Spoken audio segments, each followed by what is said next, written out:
Hola! Welcome to the Dream Unlocked boutique coaching for actors, writers, and dreamers.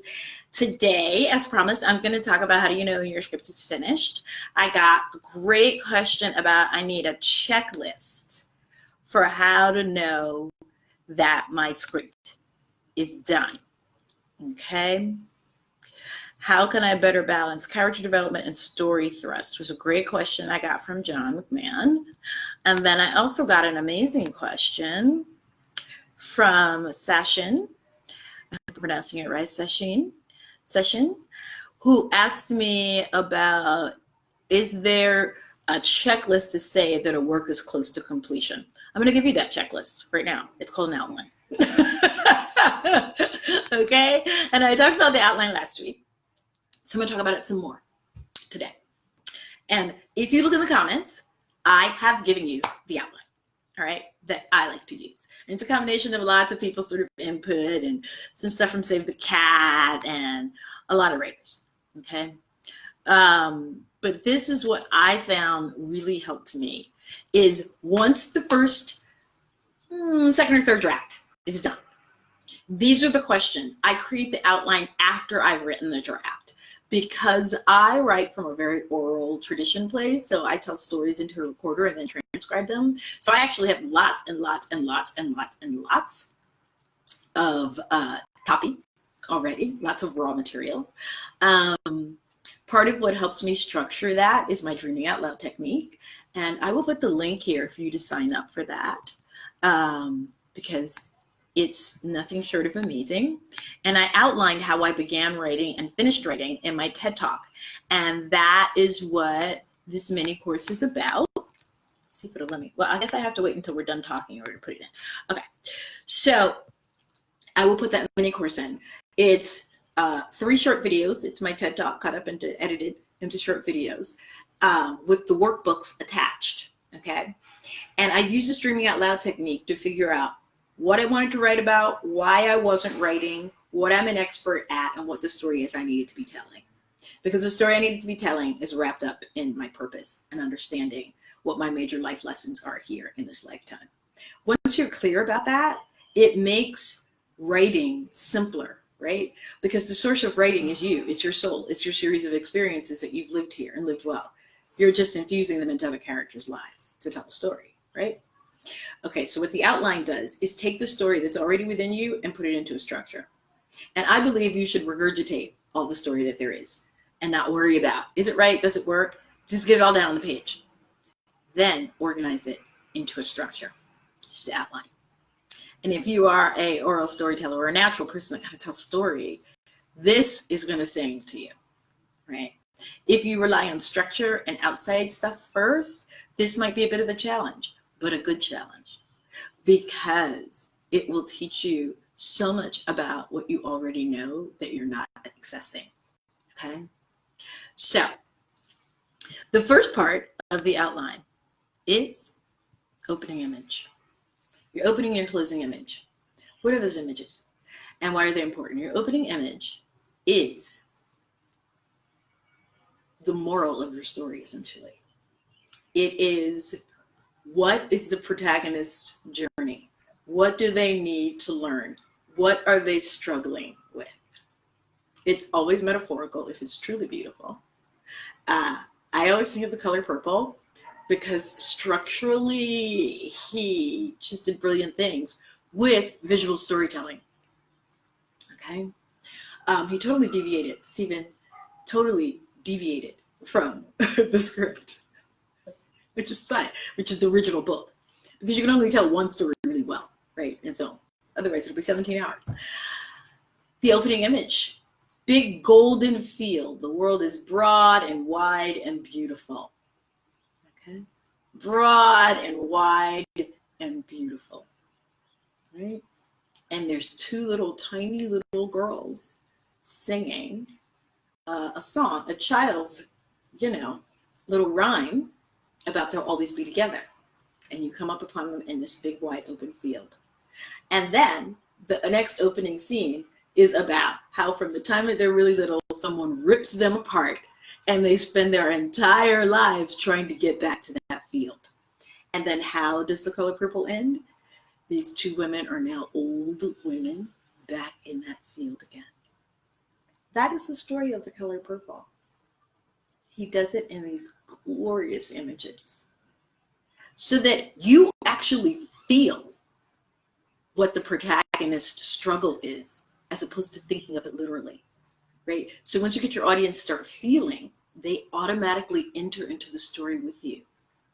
Because you're talking to the heart, you're not talking to just the mind. You are weaving a parable, okay? A beautiful poetic parable, which is what writing is all about, okay? So you have that opening image. That's what the story is about. And you have the closing. So if you're having trouble with the opening and the closing images, it's because what the story is about, the struggle that the protagonist is here to resolve, is not clear to you, the writer. And it needs to be. Otherwise, the story will lose momentum. It will lose action. It will lose the ability to open up to people and allow them to enter into the story and empathize with your protagonist. Okay? So the first thing is do some discovery about why you're writing this story and who's it for. And I'm going to break down this outline in small chunks over the next few weeks. I will be back here, same time, same place, same bat channel, every week. And I will discuss a different portion of this outline. So today I have talked about the opening and the closing image. And how I'm going to phrase that is this story. What is your protagonist here to learn? How are they changed by the end of the story? Okay. Now, The Color Purple uses physical places to create that opening and closing image, to tell us that the protagonist's journey is to find her way back to herself, but also to her sister and their innocence, to make family, right? Much larger metaphor for Black people who were brought here across the Middle Passage as slaves. Figuring out now, 150 years later, we can go and look at our DNA and see who we're related to, right? So it's a microcosm. You actually don't have to be a Black person as a descendant of slaves to get that idea of I lost my innocence when I was separated from the person who allowed me to be myself fully. And I spent a lifetime trying to get back to that.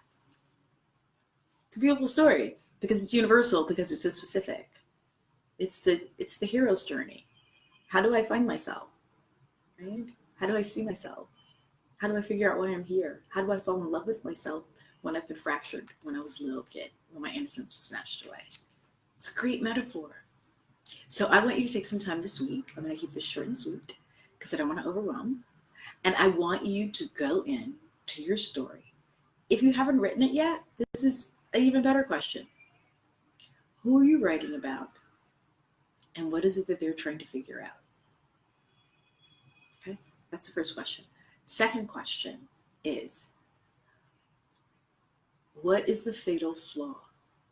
What is the part of them that is broken, that is not allowing them to figure out this story? Okay, so let's go back to The Color Purple, since so many people have read it or watched it. It's Celie. Celie gets separated from her sister, who was always the protective one. And when she gets separated from her sister, she can no longer see herself. She only sees herself as other people see her, right? Other people being like the stepfather, and then the husband, and the brothers and the sisters.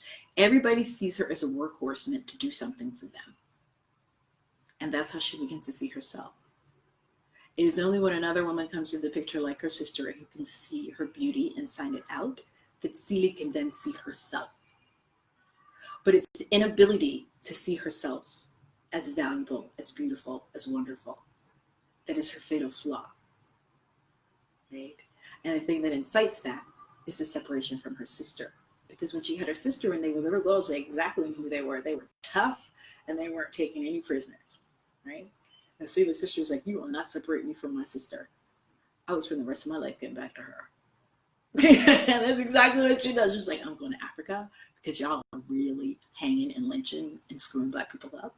So I'm going to go to Liberia and be a missionary so I can find myself. And then I'm going to come back and get my sister. All right, it's a great story. So again, I want you to work on your opening and your closing image this week. Who's your protagonist? Where are they broken? What has broken them? Okay. And then what are they going to spend the rest of this story trying to heal? That's all the opening and closing images are. So I want you to think of that in literal terms, and then I want you to create a metaphor visually that I can see. Right? And here's an exercise that may help you. I want you to go watch your favorite movie. Okay? I want you to identify who the protagonist is. Okay? What their fatal flaw is, and what the opening image is, and what it's telling us about the story. And then the closing image, and what that image is telling us about how the protagonist's journey has changed and come to completion. Okay, go. Now, when I come back next week, I'm going to talk about the inciting incident, and I'll give you a clue about the inciting incident. The inciting incident is a thing that puts your story into motion. The inciting incident, thank you. Who's that just joined me? Do you have questions? Hi, Juana. The inciting incident is what makes your story start. It's the moment before the opening moment. And the inciting incident has everything to do with the protagonist and what they need to learn. The inciting incident is a thing that sets the protagonist's journey into motion. It's the problem that causes the protagonist to have to act. Okay? So, go find your favorite movie, identify the opening and closing image, identify what it is that the protagonist needs to learn and where they're broken. All right? And then let me know how it goes. If you sign up for the Dreaming Out Loud mini course and you take the first 3 mini courses and you do the workbooks and you send them to me, guess what? I will respond with answers. And what that mini course is about going inside you and figuring out what you're an expert at, right?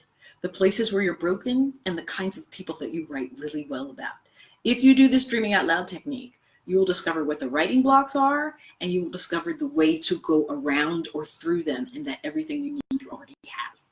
So if you go and you do that exercise, you send me the workbooks. At the end, there's a short survey. The questions that I answered today, John's and Sharon's questions, came from that survey, right? So they went in, they did the survey, and then they asked me questions, and then I respond in these videos. This is your chance to get free writing coaching from me. So I will put the link here. Go in, do the 3 videos. They're like 9 minutes each, and there's workbooks. You can download them, and there's a link to email me the workbooks. When you have emailed me all the workbooks and you answer the survey questions, I will then come back in next week's video and answer your questions. You can ask me about anything. All right? Let's do this, people. Do you have questions today? Does anybody have anything they want to weigh in? Well, I see some comments. What the comments is saying? Let's see what the comments is saying. I'm trying to access them. For some reason, it won't let me see them. Okay, comments from Juana. Why isn't it letting me see the comments? Oh no. Oh no. From Juana and Anthony. For some reason or another, it's not letting me see the comments. That's so strange. Okay. Well, if there's comments, if you have questions, if you want to post them here. Does anybody have anything? If you want to post them here, I will come back and I will answer them, since for some reason it won't let me see them while I'm working on this. Okay, my beauties. New comment. Oh, did it let me see it? No. Oh, hi, Gina. Okay, I can't figure this out. Well, if you, let me see if I can see it on my phone.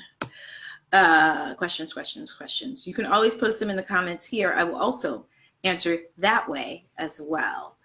Let's see if I can see this live video. Oh no, it won't let me see it on my phone. That's so frustrating. Okay, wait, 3 comments. In the comments here, I will also answer that way. This is awesome. Open and closing images. Hi, Anthony. Hi, Juana. Okay, you guys have no questions for me? If you have no questions, I will see you here next week. Same time, same place, same back channel. This whole series of videos will go through the new year in January. I will be selling a class and I will be giving some free coaching, but you have to keep joining these classes to get it. And you have to ask me some questions, all right? So the folks who take these classes will be up for some serious discounts on my private coaching and on my Finish Your Damn Script classes. So if you have questions about any of that stuff, you can also post that in the comments, or you can just sign up. And once you sign up, you'll get tons of emails from me where you can opt in and be like, oh, I'm interested in that. No, I'm interested in that. No, I have a question about that. And any email you get from me, all you have to do is respond with questions. I respond to those questions personally. If I don't know the answers, someone on my team will, and I will forward it to them and they will answer. But every email you send me, I respond to personally. That's a promise, right? Give me a minute to do it because I got a big mailing list, but I will respond personally, right? I'm a coach who's about you finishing the damn script. I'm a coach about you learning something from me and then going on and making something amazing. I'm not about keeping you here to take your money for forever, which is why I give away my gifts, right? So you can make something in the world. Let the world know that you were here, who you were, and what you did. All right. Bye, guys. See you next week. Love you. Mean it. Bye.